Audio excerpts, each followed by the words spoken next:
Hey, everybody, welcome to Black Lotus Live, where we talk about all things strange and unusual. And today we are going to be talking about this incident that happened in the Mojave Desert back when. And we're also going to be talking about the Zeta Reticuli Exchange Program that uh, almost got Steven Spielberg into some hot water. But anyway, uh, Michael Roser is probably not going to be with us tonight.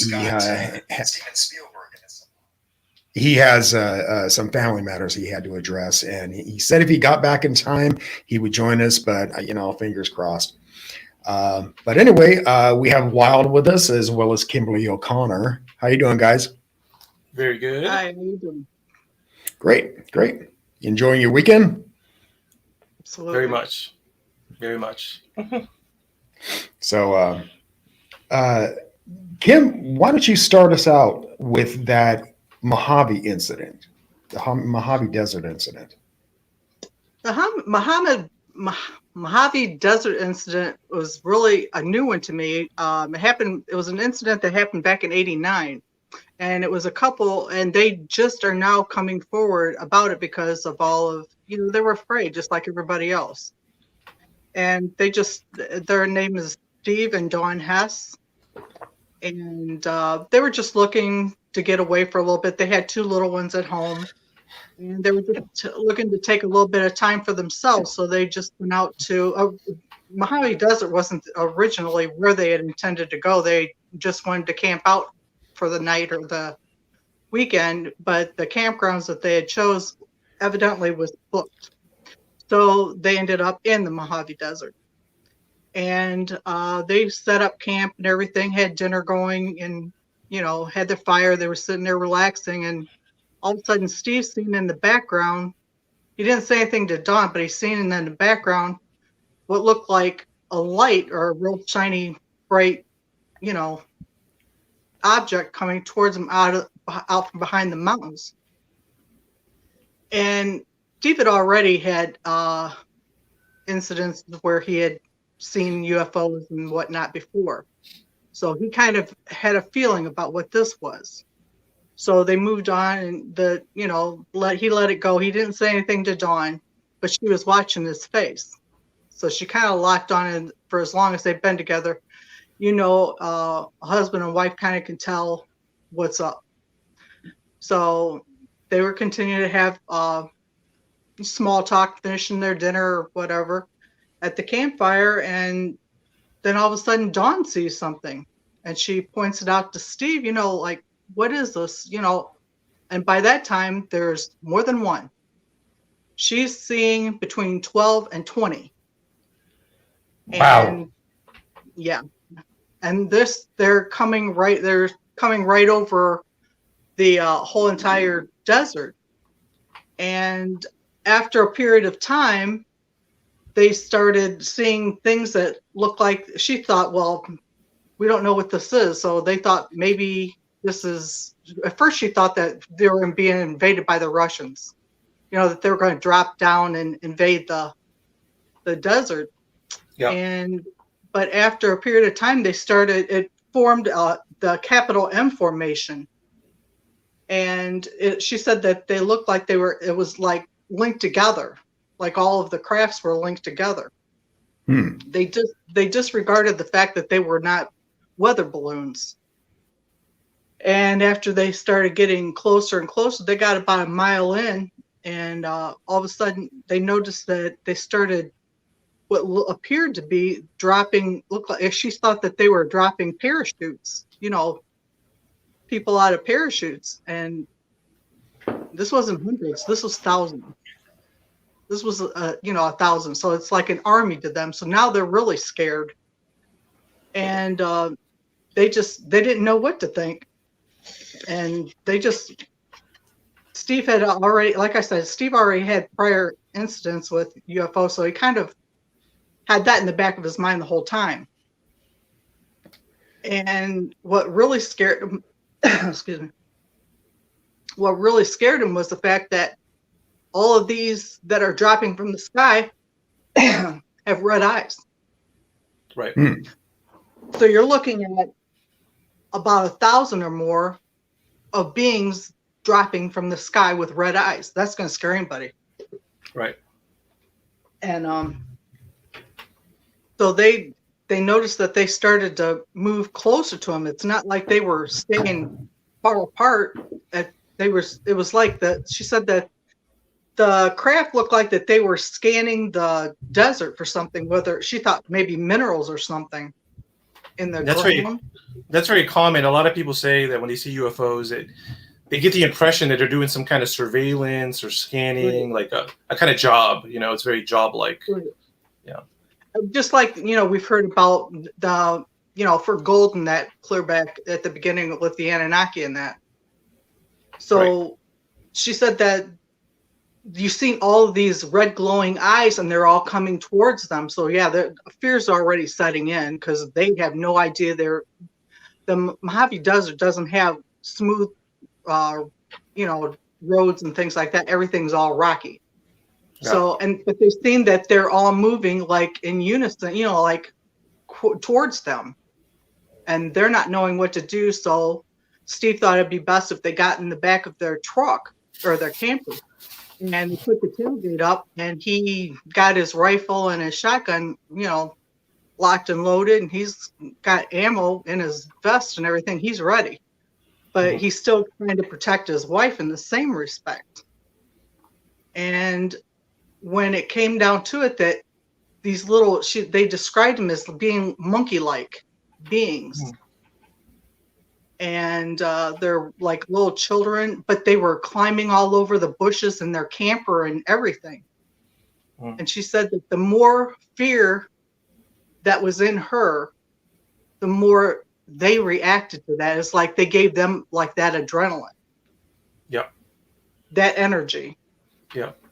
So the more that they were hyped up about it, the more these beings were jumping all over and bouncing too. And at one point, Steve had thought about possibly shooting one. He didn't know what to do, but they were like all over the place. And at one point, there was all of a sudden there was two other beings. They were short, stocky in stature, and they said that they were really ugly. Their features were really bad. Whereas the other ones kind of looked like monkeys. But and they kind of approached him, but they didn't get real close. But it was to the point to where they knew that Steve knew at that point he couldn't pull the gun out to do anything like that. That was no longer on the table. Yep. So they're still scared, not knowing what to do. And, it was. I can only imagine what they went through, thinking, all of these, especially with all of these going around. And like I said, 1,000 of them or more, and that's like an army, being attacked by two people.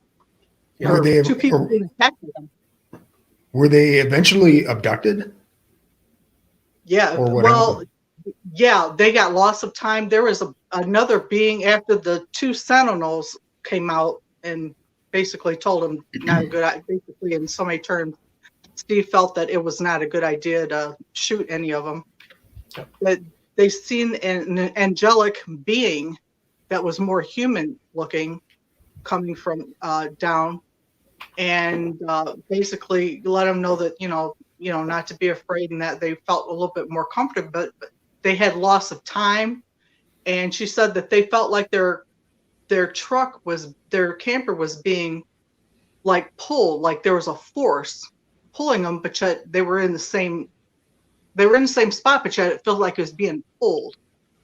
So I'm thinking, did they take the whole thing? Did they take the whole truck, or the camper? I know that it's been speculated that this may not have been a UFO incident at all. I know that they described the aliens and all of that, but it's also thought that they could have encountered a military exercise that was going on. And, I know that the military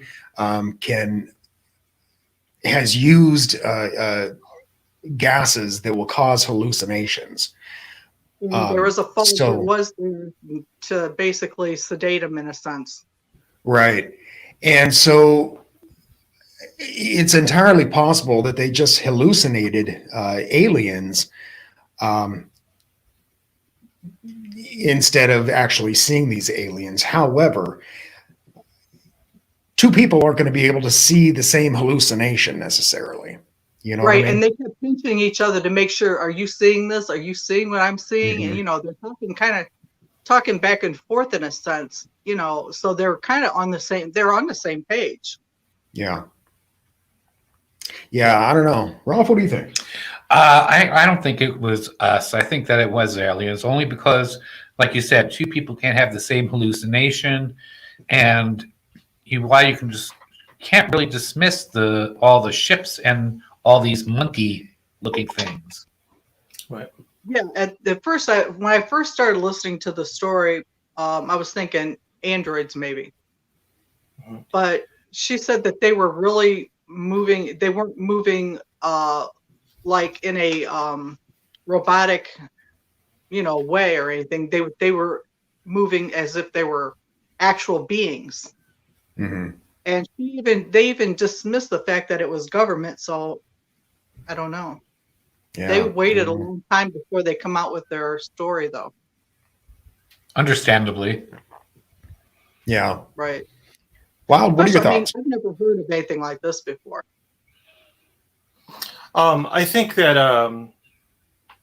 I think one interesting thing is that you waited so long to tell people, and I think that's usually what happens when someone has a paranormal experience. I think they hesitate, and I think the vast majority of people don't tell anybody at all. So it's like the numbers that we see of reported UFO or even more like extreme incidents like abductions or encounters of the third kind, those numbers that we have are probably severely undercounted, because we'll never know the true number of cases. And then there's probably other cases where people they get their memory wiped or their memory is suppressed. So that's another big batch of cases. Yeah. So we only get like a little trickle. You get a little sliver of everything.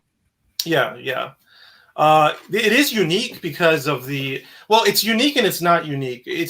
What's not unique about it. What does it say? They tell a life. The story very convincingly. Okay. And I was just going to mention, yeah, they do. They absolutely do. They wrote two books, though. One they used their real name. The other one they used a fake name. Right. It was Elise and Tom, I think the pseudonyms were. Yeah. Yep. Right. That's true. Well, one element that's interesting is that they report different types of beings during the encounter, so they don't all look uniformly alike. Now, Three different types. Yeah, right? there's 3 different types. And that seems to be common in some abduction cases. Even I read about a case that is a few hundred years old. It might be from the 16, 17, or 1800s. But in that case, someone was abducted, and they also described like different levels of beings, you know? So that seems to be very common. Like there's either groups of organisms working together, or, you know, a lot of people think some of them are actually like drones or like androids. They're not really in charge. They're just kind of...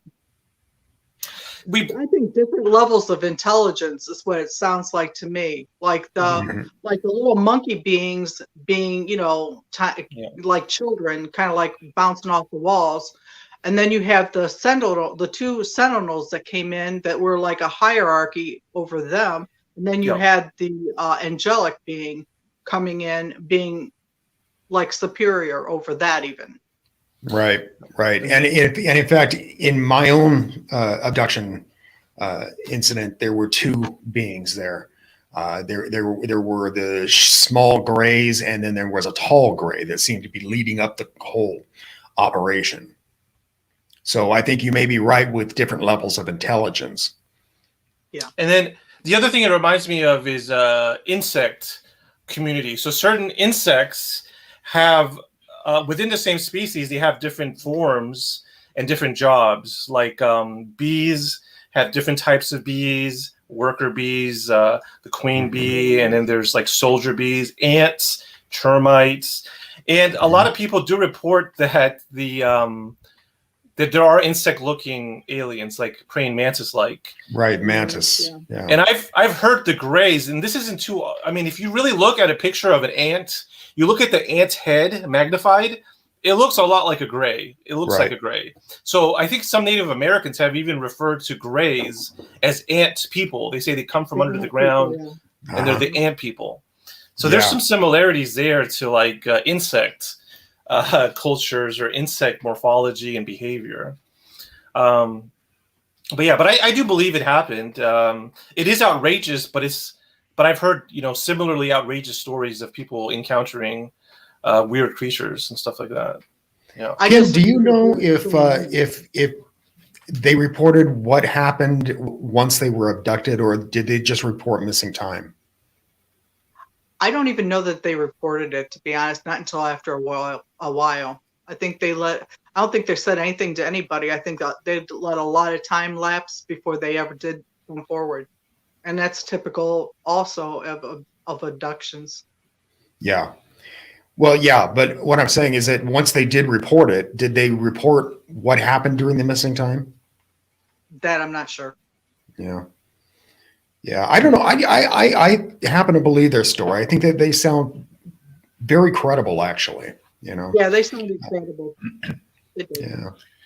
They don't seem like they were looking for attention either. Right. No, because they hid it for so long. They didn't say anything. Right. Right. They reported it to that author. Honestly, I can't remember his name, but he wrote a book about it. Say again. Ron Felber. Felber, that's it. Yeah. And he was the one who used the pseudonyms for them, so he didn't want to reveal their. Yeah, I think he wrote both of the books. Yeah. But yeah, and so that they like Ralph was saying, they weren't looking to make any money on this, and they were looking for exposure, and that's why they asked him to use fake names. Well, actually, that was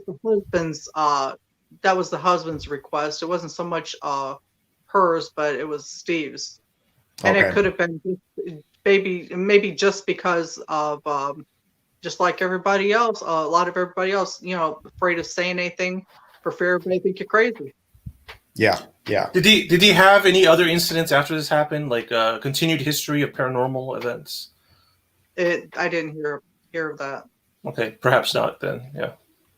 But he had prior. Okay. As far as in-depth ones, they didn't really say. Yeah, because as far as like abductions, I do think that there's a number of ways to encounter an alien. I think there's the wrong place at the wrong time, which this may have been the wrong place at the wrong time. I don't know. I think it was, yeah, because they hadn't intended on being there originally. Yeah. They had planned on being somewhere else. And Steve got in his mind, I've got backup plan, which he probably really didn't.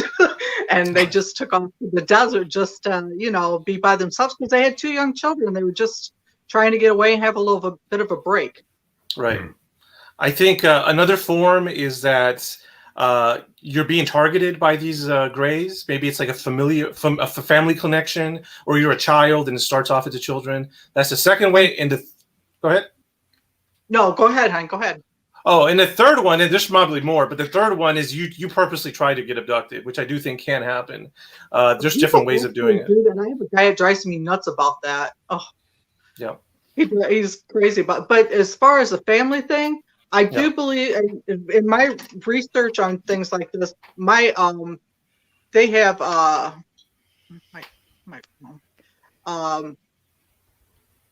it's a family generational issue. They don't take the entire family. On very rare cases, do you find an entire family gone, or hear of entire family gone. But you'll hear of 1 or 2 within a generation, and it makes sense. You don't need an entire family to do testing, examinations, whatever they're doing for whatever purpose. But 1 or 2 makes sense. Sure, it does. Yep. Agreed. Yeah, well, and it's also thought that abductions occur through families throughout time. and they may not all go at the same time. I mean, occasionally they But will, different generations. but different generations. It's a generational thing, But Right. and I'm still not sure why that is. I haven't really figured that out yet, but I have a couple of theories, I think. But yeah, I would think about DNA or bloodline, maybe. I don't know. I'm speculating. Yeah. I have ideas.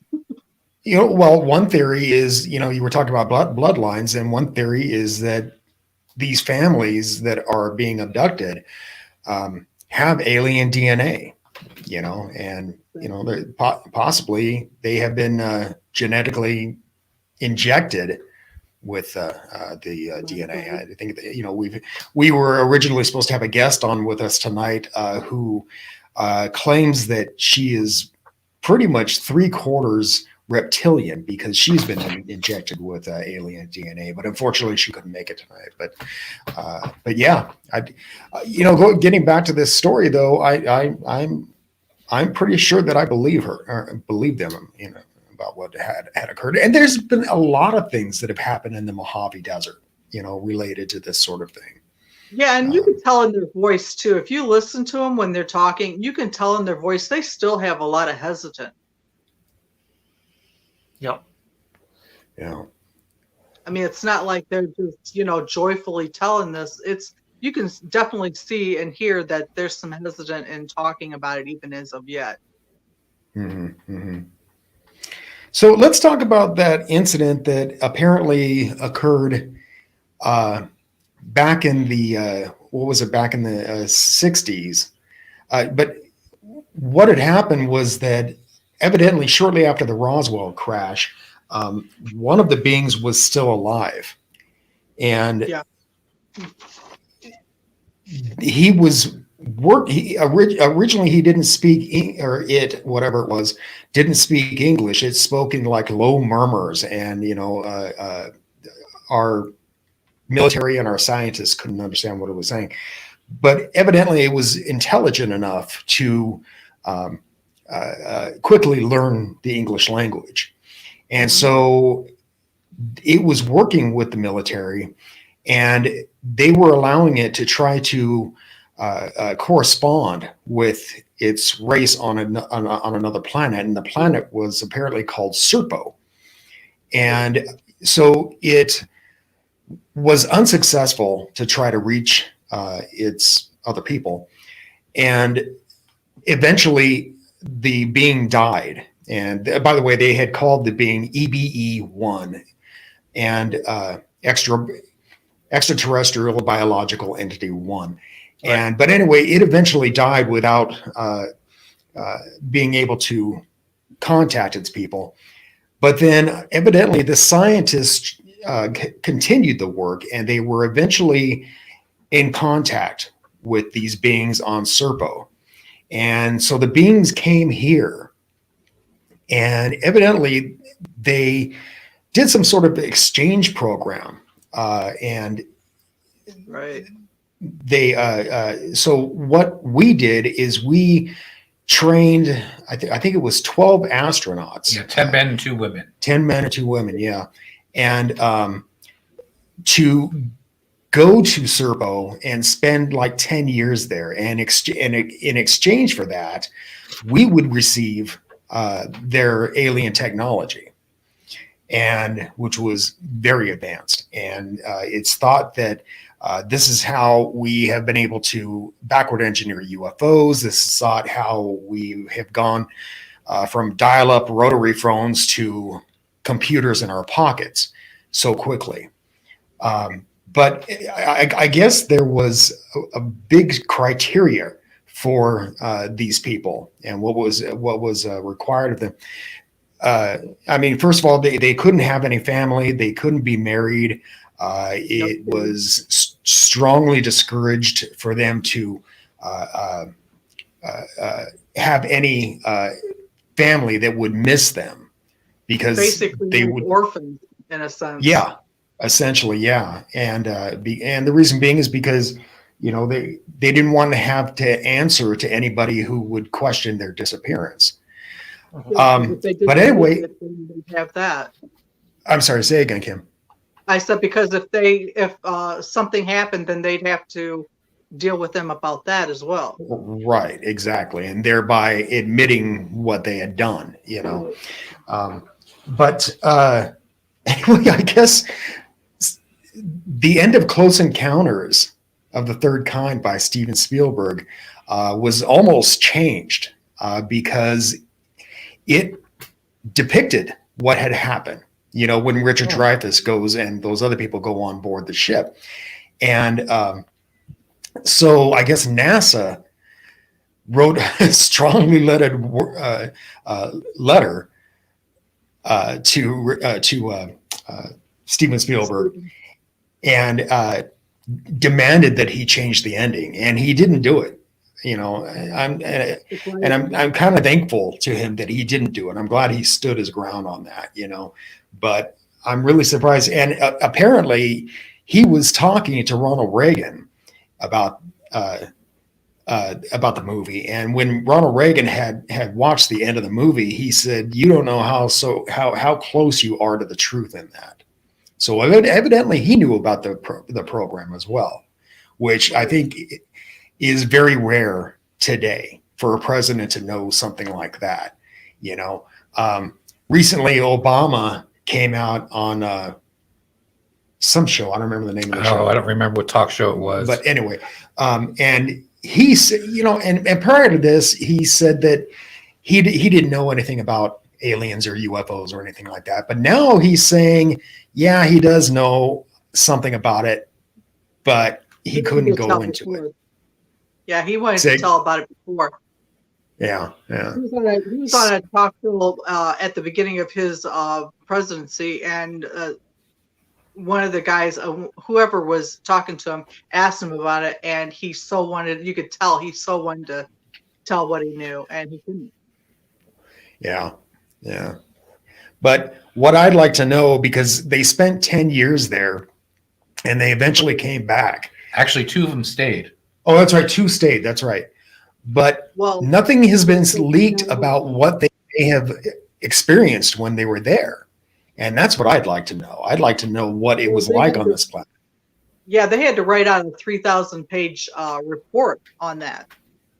And not all of them came back. There was one that initially died early on in the mission. Yeah. After they were there, and then there was 2 that stayed. That's 3, so that leaves 7, and 2 others passed. So that was 5 that came back. Yeah, but I mean, what did they experience when they were there? I mean, that's what I want to know. I mean, did they have an atmosphere like ours or anything like that? Yeah, what I want to know is, I mean, I was reading a list of things that they took, and you're taking Jeeps and motorcycles? I mean, really? How do you know that you can do this? And what's going to keep those going? I mean, they took food and equipment and supplies for 2 years. And then they moved north of the planet to where it was a little bit cooler, because initially it was 107 degrees where they were already at, and that's too hot for us. Well, I don't know. We get 107-degree weathers all summer long here in Las Vegas. And how did they?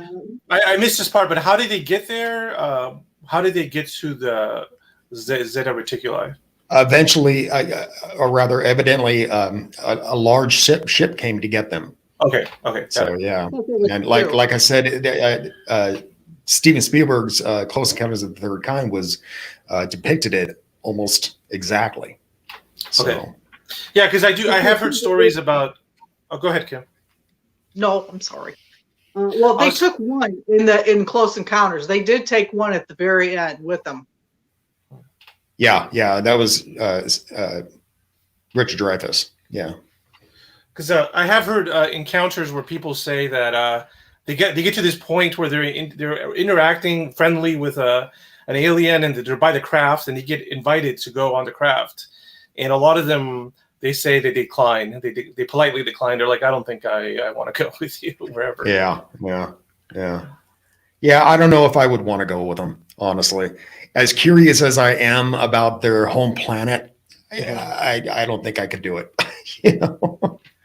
One of the things I found interesting was that after they ran out of their own supplies, they had to eat the food that they would normally eat in that planet, and that it tasted like paper. Okay. Interesting. That's why they decided to grow that.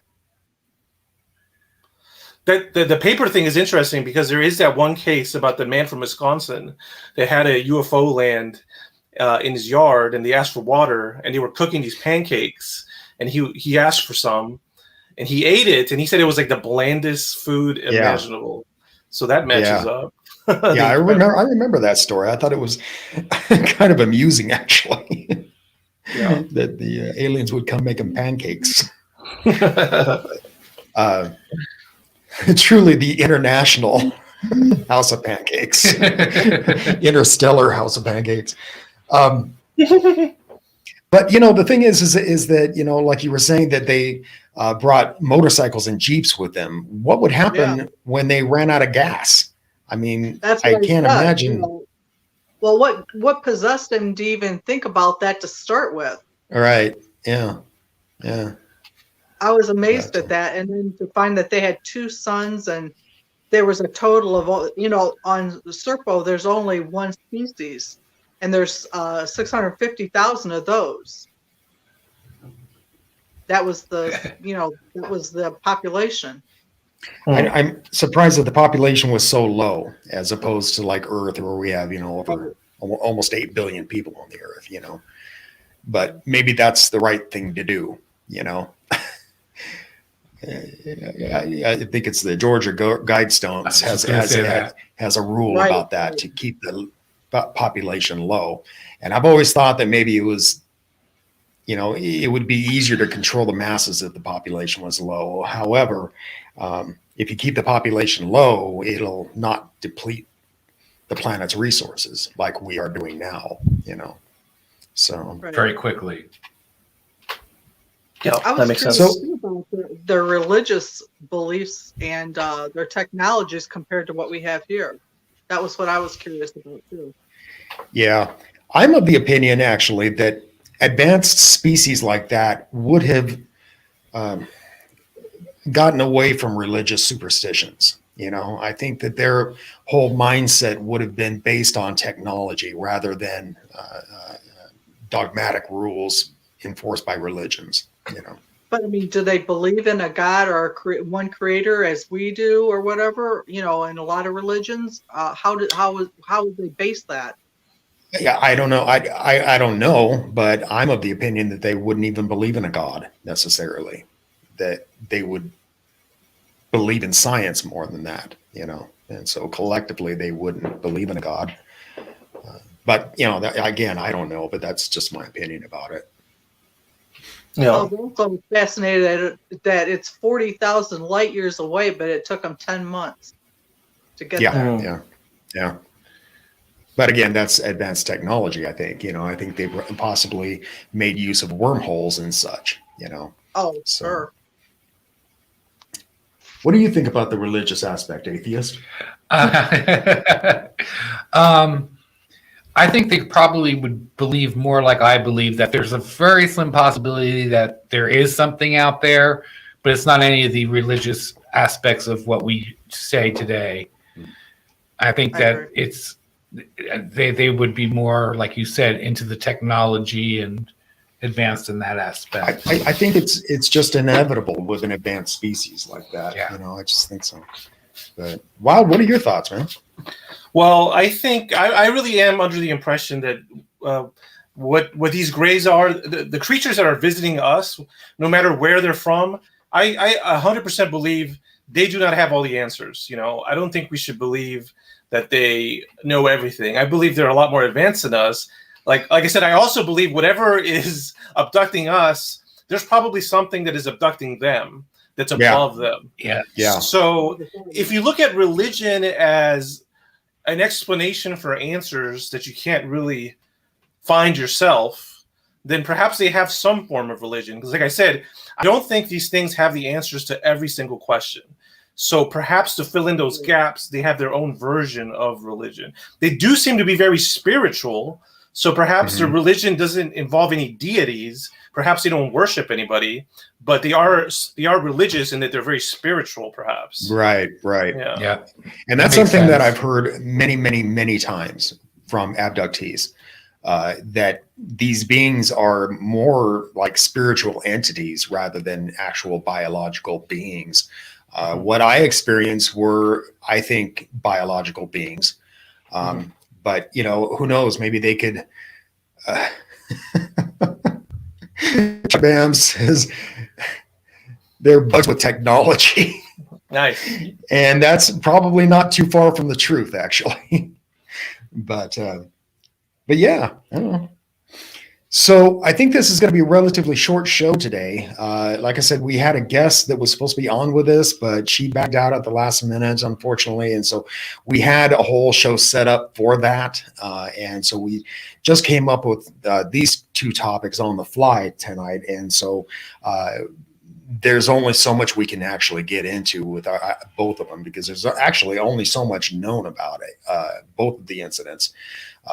But anyway, Ralph, Wild, Kim, do you have any final thoughts?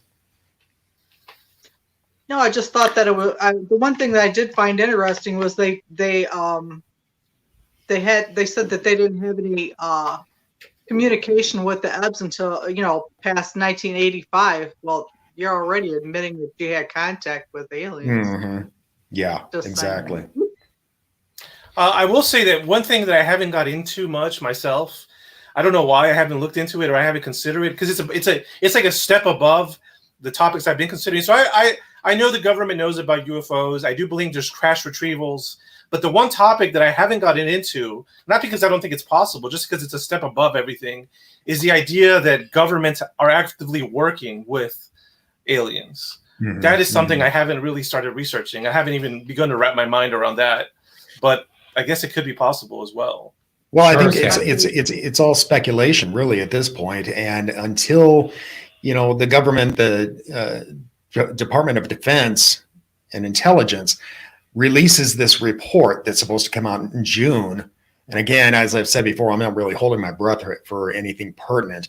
But unless they say, we have retrieved crash debris and we have been working backward engineering it for our own purposes, or that they have had communication with aliens, unless they admit that, this whole report is for naught.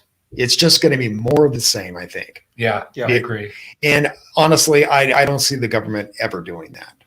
No, just for defense reasons alone. Yeah, national security, that sort of thing. Yeah. But yeah, I mean, so Wild, you were saying that if you haven't researched it a lot. I mean, a lot of people have researched this and come up with essentially nothing but their own theories, Okay. But yeah. Interesting. Ralph, Well, any final thoughts? No. No.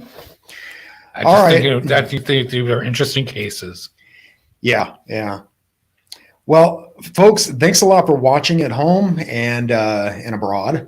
And leave us your thoughts about all of this. What do you think about this? Drop a comment down below.